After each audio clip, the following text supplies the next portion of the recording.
Assalamualaikum warahmatullahi wabarakatuh, sahabat tani. Pada kesempatan kali ini kita akan bincang-bincang seputar pertanian dengan narasumber kita. Bapak siapa, Pak? Saiful Rasid. Pak Saiful Rasid. Wah, luar biasa. Bertaninya udah berapa lama nih, Pak? Kalau bicara pertanian, Pak, kita ini kan anak petani nih. Nah, jadi dari kecil itu sudah bertani. Tapi kalau untuk menjadi pelaku tani, pelaku usaha tani ini, kita dari tahun 90, Pak.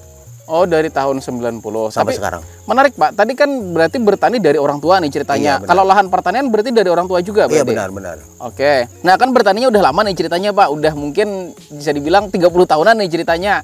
Nah, ada perbedaan nggak lahan pertanian mungkin dari 10-20 tahun yang lalu dengan pertanian sekarang? Ada perbedaan nggak kira-kira? Kalau masalah perbedaan itu pasti, Pak. Dulu dan sekarang itu sangat jauh beda. Bahkan kalau boleh dibilang itu signifikan perbedaannya. Karena kalau kita bicara zaman dulu, Pak. Nah, bicara zaman dulu, mereka itu orang-orang tua kami itu bertani dulu, mereka kan menggunakan alat seadanya, manual. Nah, lalu mereka itu dengan cangkul dan lain sebagainya membuat olah tanah, lalu dibusukkan, kemudian ditanam. Nah, habis ditanam itu sudah keluar padinya, mungkin ini kan dibersihkan sama manual lagi. Nah, terus dia panen dengan biaya produksi yang tidak terlalu banyak ini. Seandainya harganya murah dan lain sebagainya, mereka tidak bingung, Pak. Tidak terdampak nih ceritanya. Karena itu tadi mereka tidak ada ketergantungan. Nah, beda lagi kalau sekarang, termasuk saya sendiri. Gimana tuh? Kalau sekarang saya tidak mungkin, Pak, tidak menggunakan yang namanya kimia sintetis ini, baik dari herbisidanya, insektisidanya, fungisidanya, bahkan pupuk kimianya sendiri. Tidak bisa kita terlepas dari itu. Kenapa? Karena tanah kita ini kan sudah terkontaminasi, Pak, dengan yang namanya residu kimia itu. Nah, dari tahun mulai beredarnya pupuk itu sampai sekarang. Nah, dengan itulah kita melihat perbedaan dari dulu, Pak. Jadi kalau sekarang, kalau kita hitung harganya itu cukup mahal, Pak. Tetapi karena biaya daripada pengolahan lahan dan lain sebagainya mereka itu mahal, jadi ketika dia panen, ketika kami panen itu hitung-hitungannya rugi. Nah, itu, Pak, perbedaannya. Dan ini yang sangat menarik, Pak. Kalau zaman dulu, Pak, kami kalau mau mancing itu enak. Tinggal tanah itu dilubangi, cacingnya sudah ada, enak ambilnya. Nah, lalu malam hari ketika waktu gelap kita melihat di sana kan banyak, Pak, kunang-kunang. Nah, itu kan dua persis ini sebenarnya menunjukkan bahwa ini kesuburan tanah itu luar biasa. Nah, tapi sekarang di mana-mana sampean ambil aja simpel tanah ini, tidak ada yang namanya cacing. Bahkan malam, kalau toh ada itu paling di kuburan, Pak. Kalau di lahan-lahan pertanian seperti ini tidak ada yang namanya kunang-kunang. Itu, Pak, bedanya dari dulu sampai sekarang. Yang memang itu tadi ketergantungan dengan yang namanya pupuk itu tadi. Nah, pupuk itu kan sepengetahuan kita dia meninggalkan residu, Pak. Nah, residu ini yang kadang-kadang oleh petani sendiri mereka tidak paham. Sebenarnya kalau mereka menggunakannya secara wajar, mungkin tidak, Pak. Tapi penggunaan mereka ini kadang-kadang berlebihan. Ini yang kadang-kadang membuat tanah itu rusak. Tapi itu, Pak. Saya penasaran, di sini kan Pak Rasid sebutkan penggunaan yang tidak wajar nih ceritanya, atau yang berlebihan nih ceritanya. Kira-kira faktor apa nih yang bikin petani itu menggunakan pestisida secara tidak wajar begitu atau berlebihan itu, Pak? Begini, Pak. Yang namanya petani itu kan maunya instan. Kalau dianggap herbisida, itu contoh herbisida. Herbisida itu kan ada cara pemakaian. Petunjuk nih ceritanya. Di sana kan tertulis 100 mili per tangki. Nah, tapi mereka maunya cepat. Nah, bikinlah 200 mili, 150 mili. Dengan harapan cepat mati nih ceritanya. Nah, itu. Mereka tidak berpikir bagaimana sih tanahku ini, bagaimana sih mikroorganisme yang ada di dalam tanah ini, apa memungkinkah untuk yang ini taruh di tanah. Mereka tidak ke sana. Yang penting lahanku bersih, rumput-rumput dan gulmanya mati cepat, itu, Pak. Lalu kalau kita boleh kembali ke masa lalu nih ceritanya, kan zaman-zaman dulu Pak Rasid sebutkan bahwa orang tua zaman orang tua kita dulu tuh apa-apa semuanya serba manual nih ceritanya, dan sekarang sudah serba instan menggunakan bahan-bahan seperti pestisida dan juga pupuk sintetis begitu, Pak. Nah, awal mula petani itu tertarik menggunakan itu tuh kenapa, Pak? Sekarang begini, Pak. Ini cerita loh, mungkin kita belum ada, kita kan lahirnya tahun 74 nih. Iya. Kata orang tua dulu tahun 70-71 itu keluar yang namanya program pemerintah BIMAS. Nah, disinilah keluar varietas yang namanya bibit PB. Nah, PB disitulah mereka dikasih yang namanya pupuk kimia sintetis. Tetapi Pak, terus terang, petani itu sampai tahun 80 masih belum banyak yang mau menggunakan pupuk sintetis. Kenapa tuh Pak? Ya mungkin karena mereka tidak terbiasa, mungkin karena pembeliannya susah dan lain sebagainya, itu yang mungkin menyebabkan. Tetapi, nah begitu pupuk sudah mulai banyak, mereka sudah mulai mencoba, ini hasilnya luar biasa. Nah inilah yang mulainya ketergantungannya Pak. Itu mungkin di antara zaman-zaman dulu itu, sehingga sampai sekarang terus berlanjut. Jadi ceritanya nih mungkin berlaku prinsip namanya awalnya coba-coba, deh ceritanya akhirnya ketagihan. Ya benar seperti itu Pak. Lalu dari segi Pak Rasid sendiri, perlakuan seperti apa yang dilakukan untuk menyiasati supaya lahan pertanian tetap sehat Pak? Kalau untuk pribadi Pak, ini untuk pribadi terus terang, saya paling tidak membuat perbandingan. Bahasanya itu kalau perbandingan itu kimianya masuk. Karena kan kimia tidak bisa dilepas sekarang nih. Kimianya tetap masuk, tetapi paling tidak mikroorganisme dengan pupuk-pupuk hayati dan lain sebagainya itu kita taruhlah di sana. Tapi ini Pak, ini saya tidak menjamin kalau dengan petani-petani lain itu bisa disosialisasikan, karena mereka melihat langsung kalau toh dikasih dengan pupuk kimia kelihatannya cepat. Tapi kalau dengan pupuk yang namanya organik, baik itu pupuk hayati, itu kelihatannya tidak kelihatan Pak. Itu mungkin yang sekarang ini kan mereka maunya kalau hari ini dipupuk, minggu yang akan datang sudah kelihatan. Nah seperti itu Pak mungkin. Jadi mungkin pola pikir instan itu yang mesti kita ubah Pak ya. Harus berpikir gimana caranya supaya semuanya bisa berjalan seperti jangka panjang begitu Pak ya. Benar. Kalau berpikir masalah itu Pak, sebenarnya ini mungkin kaitannya dengan penyuluh nih. Nah dengan balai, bagaimana sih caranya menerapkan, bagaimana caranya merubah mindset mereka ini agar minimal 50% lah kembali ke zaman dulu. Artinya kalau kita teruskan seperti ini Pak, kita yakin 20-30 tahun yang akan datang tanah kita ini akan gersang Pak. Karena mikroorganisme yang ada di dalam tanah ini mereka mati semua. Nah yang paling bagus itu oke lah mati, tapi paling tidak kita naruh lagi, mereka berkembang biak lagi di sana. Mungkin seperti itu Pak. Tapi mungkin bukan cuma tanah yang gersang Pak, kantong kita juga gersang lah. Mungkin salah satunya itu Pak. Benar. Nah kemudian kan Pak Rasid tadi juga ada membahas soal harusnya nih kan peran penyuluh juga nih ceritanya. Nah kira-kira nih menurut Pak Rasid peran seorang penyuluh pertanian itu gimana sih supaya petani itu bisa lebih maju Pak? Ya kalau melihat dari sekarang ini, kalau saya sih memang berpatokan kepada Pak Rijal sendiri. Karena dari, mohon maaf, bukan saya menjelek-jelekan penyuluh. Mereka itu kayaknya kalau sudah pupuk subsidi keluar, mereka gini mengaturnya, oke lah. Tapi kalau sudah untuk ditanya masalah pertanian, kadang-kadang mereka mundur. Itu Pak. Mungkin karena kan pertanian ini sebenarnya bukan hanya di atas kertas Pak, tapi harus ada prakteknya. Nah sampean kan pernah melakukan, pernah jadi pelakunya, jadi mau tidak mau apapun yang di lapangan itu kan sampean mengerti. Ini Pak mungkin artinya mungkin sebagai seorang penyuluh yang memang lebih baiknya adalah penyuluh yang memang melakukan juga sehingga bisa menemukan permasalahan di mana permasalahan tersebut diselesaikan dan bisa disosialisasikan kepada petani-petani setempat begitu Pak ya. Iya benar. Jadi kalau kita punya teori Pak, kita praktikan kayaknya nol. Ini mungkin. Jadi seorang yang memiliki teori itu begitu dia praktikan, inilah jadi kenyataan yang sangat luar biasa. Inilah yang mungkin bisa ditiru dan diturut oleh masyarakat. Tetapi ya itu tadi kembali lagi untuk mengambil hati petani itu susah Pak. Karena petani itu kebanyakan loh, bukan semua, kebanyakan termasuk kita sendiri, sumber daya manusia kami itu sangat rendah Pak. Makanya kalau untuk beradaptasi, berkomunikasi itu kadang-kadang susah dan sebagainya. Karena itu tadi. Lalu setelah penyuluh, otomatis kan ada lagi nih faktor lainnya juga yang bisa bikin pertanian itu maju bahkan di masa depan, yaitu generasi penerus nih ceritanya Pak. Benar. Tadi kan Pak Rasid sebutin bahwa Pak Rasid adalah penerus orang tuanya nih ceritanya kan gitu. Otomatis kan harus ada nih juga kan penerus dari Pak Rasid nih ceritanya. Otomatis kan mesti anak-anaknya nih ceritanya. Nah, paling tidak. Kira-kira nih gimana nih menurut pandangan Pak Rasid tentang minat penerus-penerus kita di akan datang nih kayak gimana nih? Kita sangat berterima kasih kepada pemerintah pertama Pak, karena di sini dibentuklah yang namanya program petani milenial. Ini sangat luar biasa. Saya sangat mendukung dan saya mengapresiasi sejak termasuk Pak Rasid petani milenial bukan? Kalau saya, kalau saya sih memang petani zaman dulu sebenarnya.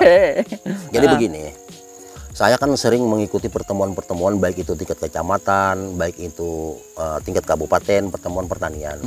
Nah, di sana saya sering ngobrol dengan yang namanya petani milenial. Saya sering bertanya, Pak, ini ironis loh sebenarnya. Oke, kenapa tuh ironis ya? Gini, saya sering bertanya, kamu petani milenial benar, Pak? Yang kamu tanam apa? Yang saya tanam, Pak, itu horti. Horti itu seperti apa? Ya tomat, cabai, dan lain sebagainya. Nah, terus saya bilang, kamu nanam padi enggak? Dia bilang enggak.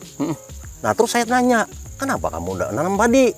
Nah, dia bilang begini Pak, mereka kan pinter, Pak. Ya. Mereka ini kan media sosial dan sebagainya kan dia punya. Ya. Nah, bukan orang seperti kami ini. Otaknya juga masih fresh mungkin gitu ya. Jadi mereka berpikirnya begini, ini benar, Pak. Tapi ironis ke depannya. Ya. Mereka berpikir gini, kalau kami milenial ini menanam yang namanya hortikultura, itu masih ada 50-50, Pak. Oke. Maksudnya begini, kalau dia menanam satu paritas, tapi di saat mereka panen, itu pasarnya tidak terlalu banyak, ini dipastikan harganya sangat mahal. Oke. Nah, tapi kata mereka, kalau menanam padi, kalau panen, harganya pasti murah. Iya. Inilah yang menjadi pemikiran mereka, sehingga mereka meninggalkan yang namanya tanaman padi. Padahal ini sangat luar biasa nih, Pak. Kalau tanaman padi ini tidak diminati, saya sekarang nanya balik ke Bapak, maukah Bapak makan tomat sama cabai? Ya tetap nasi, Pak. Nah, yang saya takutkan itu begini, oleh orang-orang luar itu, negara kita ini dibilang negara agraris. Yang semboyannya itu, lagunya itu kan dikenal oleh orang luar, tongkat dan batu itu jadi tanaman. Iya. Nah, cerita itu kemana sekarang? 2-30 ya tahun yang akan datang, kita pastikan kalau pola atau mindset mereka petani-petani milenial ini tidak dirubah, tidak diberikan sosialisasi untuk ke arah sana, saya yakin, Pak, kita ini pasti impor beras ke negara-negara tetangga. Itu, Pak, yang sangat eros. Dan ini ada di pikiran saya. Ini sangat luar biasa, Pak, ini tantangan ini sebenarnya. Saya sebagai petani memikirkan ke arah sana. Bagaimana kabar dengan penyuluh? Bagaimana kabar dengan pemerintah-pemerintah yang dinas-dinas terkait? Nah, berarti kan petani-petani milenial itu mereka lebih berminat ke hortikultura karena mungkin masih ada harapan keuntungan nih dibandingkan dengan tanaman padi begitu. Bahkan kita sendiri merasakan seperti itu. Yang namanya harga tanaman padi itu kan contohnya gabah nih ceritanya, kemudian beras nih ceritanya, itu kan merupakan harga yang sudah dipatok secara nasional nih ceritanya. Benar. Artinya kan nggak memungkinkan lagi nih harga dinaikin, karena harga naik juga kan teriak-teriak nih, ada yang banyak teriak, kemudian dinaikin harganya, kemudian tiba-tiba ada yang ngimpor dan segala macamnya gitu, Pak. Kira-kira apakah 10-20 tahun ke depan petani-petani kita akan habis nih ceritanya, petani-petani tanaman padi ini akan lama-kelamaan bakalan menghilang nih ceritanya, Pak? Kalau mindset dan pola pikir mereka itu tidak dirubah, pasti hilang, Pak. Yang ada itu nanti di Indonesia ini tanaman horti. Sebenarnya di sini kalau kita melihat dan berpikir, ini peran pemerintah sebenarnya. Peran pemerintah yang harus memperhatikan ini. Bukan kita tidak pemerintah berperan dalam pertanian, tidak. Kenapa tidak bisa masalah itu tetap berjalan? Kita kan melihat, Pak, dari negara-negara lain yang mereka sampai impor beras ke daerah kita. Itu kan peran pemerintah sebenarnya. Kalau pemerintah itu mematok harga sekian dengan kebijakan-kebijakan yang tertentu, itu sangat bisa dilakukan. Bahkan, Pak, kalau kita kembali lagi ke lapangan, ini sangat ironis lagi. Banyak kalau kita lihat lahan yang dulu ditinggali oleh orang tua kita, itu dibikin, Pak. Kalau sawah itu kan dibikin, dibikin untuk penahan air dan lain sebagainya. Sekarang oleh petani-petani milenial, bahkan saya sendiri loh, Pak, dirombak, dijadikan lahan kebun horti. Ini kan sangat ironis nih. Ini sebenarnya kalau menurut saya, kalau ini dilihatkan, apa kabar nanti Indonesia 30 tahun yang akan datang? Ya mungkin kalau saya sih umur sudah sekian, mungkin kalau 30 tahun yang akan datang, ya saya no problem lah dengan masalah itu, karena saya nggak ada juga nanti.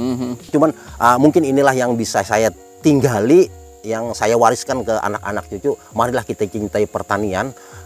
Pertanian itu bukan hanya bertuju kepada horti, Pak, tapi coba bagaimana caranya. Ini sebenarnya kita ini tidak bisa memaksa mereka, karena mereka maunya, inginnya itu kan mau seperti orang, mau beli ini, kebutuhannya ini. Kalau mereka mengandalkan pertanian yang namanya padi, ya tidak memungkinkan, Pak. Tapi paling tidak ada sedikit minat lah, ada sedikit penjiwaan lah ke arah penanaman padi itu.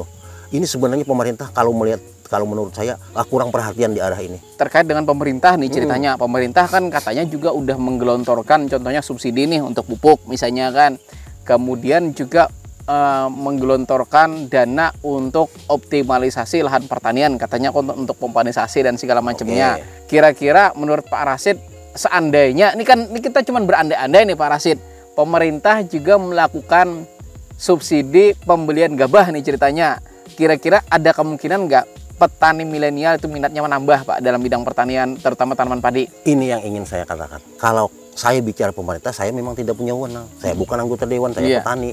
Dimanapun saya bicara kan pasti tidak dipakai. Tapi saya ini mau tidak mau mengeluarkan pendapat. Ini loh pendapat saya. Jadi begini Pak, kalau seandainya Asintan tidak perlu, pupuk tidak usah disubsidi, optimalisasi lahan dan sebagainya tidak usah. Petani itu tidak dibantu juga berhasil. Lihat sampean zaman Covid. Itu kan semua instansi usaha itu tidak ada jalan, petani tetap jalan. Nah, tetapi uang-uangnya itu dikumpulkan Pak. Harganya umpamanya di pasar 5.000. Naikkanlah jadi 7.000. Di mana ngambil uangnya? Ya dari uang itu tadi. Dari uang Alsintan dan sebagainya itu dikumpulkan. Berilah ke masyarakat oleh pemerintah melalui Bulog misalnya. Nah, penjualannya inilah nanti yang kita subsidi. Itu kalau menurut akal saya yang dari petani Pak. Tapi ini tidak mungkin terjadi. Tapi paling tidak saya sih harus berandai-andai. Kalau ini terjadi, kalau pemerintah turun dan mau melakukan kebijakan ini, saya yakin pertanian ini akan luar biasa nantinya. Bahkan dicintai Pak. Karena mereka kan sekarang bisa mengkalkulasikan. Kalau orang-orang sebanding saya mungkin ke atas daripada saya ini tidak bisa mengkalkulasikan.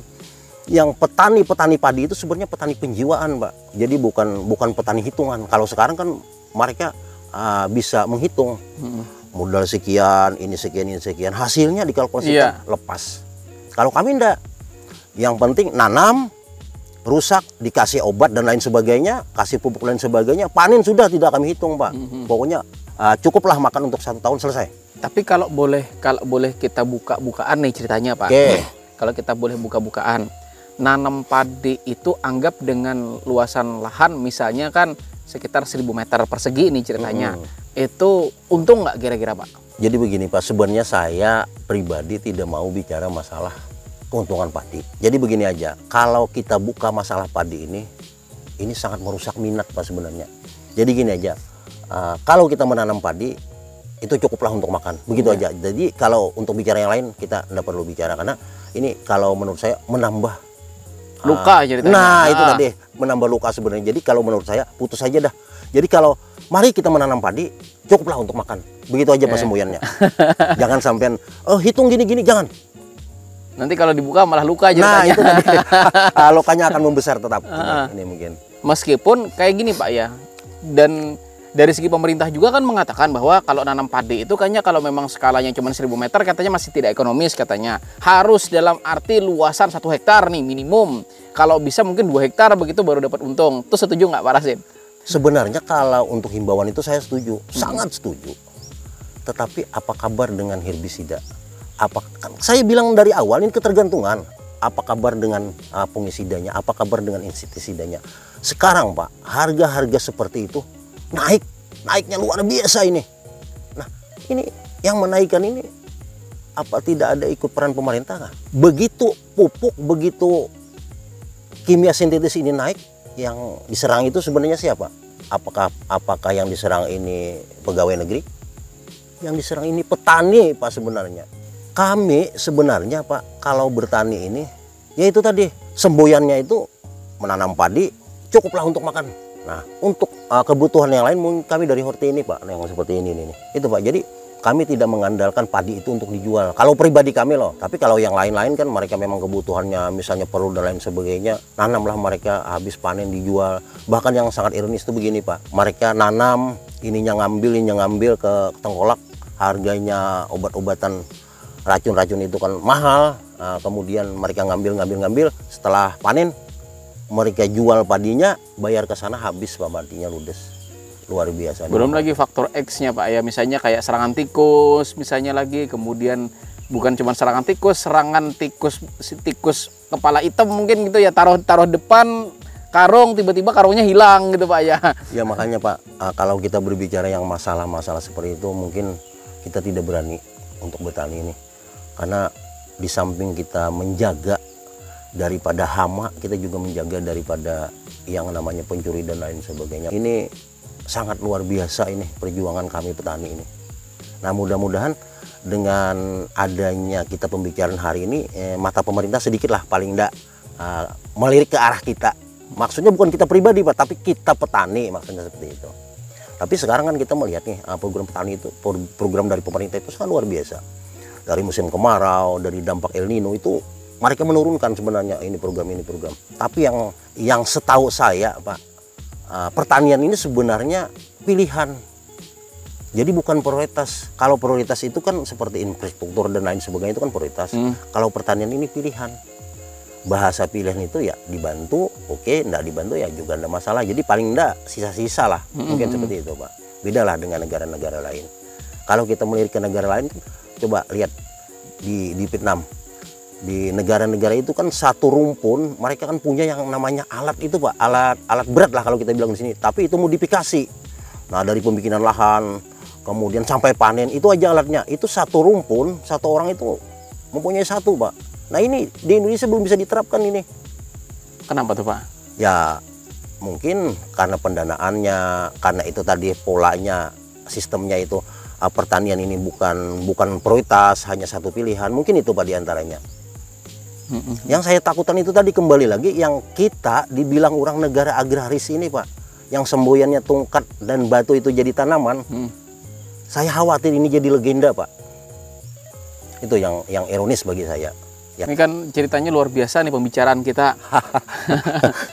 Aduh. Tapi dibalik itu semua, kira-kira nih menurut Pak Rashid, seandainya misalnya kan ada yang ingin disampaikan kepada petani-petani Indonesia, dan mungkin diantara yang lain juga ada yang nonton di segi pemangku kebijakan nih ceritanya Pak, kira-kira apa yang pengen disampaikan kepada mereka-mereka semuanya nih Pak? Oke, pertama saya berpesan kepada teman-teman petani, pintar-pintarlah kita mengelola lahan. Lahan ini kita diwariskan loh, diwariskan dari orang. Walaupun kita beli, yang kita beli itu kan dari orang tua dulu juga. Nah, pintar-pintar mengolah lahan itu dalam artian, marilah kita bandingkan. Oke, sekarang kita tidak bisa melepas daripada yang namanya kimia sintetis, tapi paling tidak kita juga harus mengembalikan ekosistem alam itu tersebut Pak. Itu. Kemudian bagi pemerintah, saya sih memang hanya boleh, kalau boleh loh Pak, pemerintah itu marilah kebijakan-kebijakan itu kita buat dengan menghadirkan paling tidak tokoh-tokoh tani lah. Jadi tokoh-tokoh tani itu mungkin bisa memberikan satu masukan yang mungkin bisa dipakai di pertanian. Tapi kan kalau sekarang ini, kalau kita melihat Pak, musim kemarau kita dikasih pupuk, dikasih padi, dikasih bibit, disuruh nanam. Nanamnya kemana? Lahannya kering. Nah, terus kita dikasih alat yang namanya mesin pompa itu Pak. Sedangkan musim air itu kita nanam sudah rugi Pak. Apalagi ya, kalau benar. Apalagi kalau ini memakai bensin, memakai dan lain sebagainya. Ini tidak memungkinkan Pak. Nah, yang saya harapkan itu bukan polanya itu, bukan itunya Pak, tapi hasilnya ini loh yang perlu diperhitungkan. Hasilnya yang perlu diperhitungkan. Untuk menaikkan minat kami petani ini untuk menanam padi, kita bicara masalah padi Pak, karena ini masalah perut sebenarnya. Kalau kita masalah horti kan itu luar-luar aja. Nah, kalau kita bicara masalah padi, ya paling tidak pemerintah harus memperhatikan harga pasarnya Pak. Mensubsidi harga pasarnya, menjual dengan murah ke masyarakat. Atau mencarikan alternatif di mana harga tersebut bisa lebih mahal. Oke, mungkin gitu, seperti itu Pak. Nah, sebenarnya saya pribadi loh sebagai petani malu Pak sebenarnya kalau sampai Indonesia yang agraris ini beli padi keluar. Ini sebenarnya di mana ini? Hati-hati kawan-kawan petani itu di mana sebenarnya? Pemerintah kita ini sempat beli keluar, mengimpor keluar, itu kan sudah hampir pertanian kita ini kayak sudah jadi legenda Pak sebenarnya. Bahkan ini bukan 1 kali 2 kali, ini sering terjadi. Mungkin itu Pak pesan-pesan saya ke petani dan juga pemerintah. Oke, itu tadi ya sahabat tani semuanya podcast tani kita, dan mudah-mudahan ini bisa jadi masukan-masukan, bisa jadi pengetahuan-pengetahuan, dan juga bisa jadi manfaat buat sahabat tani semuanya. Dan saya dan Pak Rashid undur diri, mudah-mudahan bermanfaat dan sehat selalu buat sahabat tani semuanya. Terima kasih, kami akhiri dengan ucapan wassalamualaikum warahmatullahi wabarakatuh.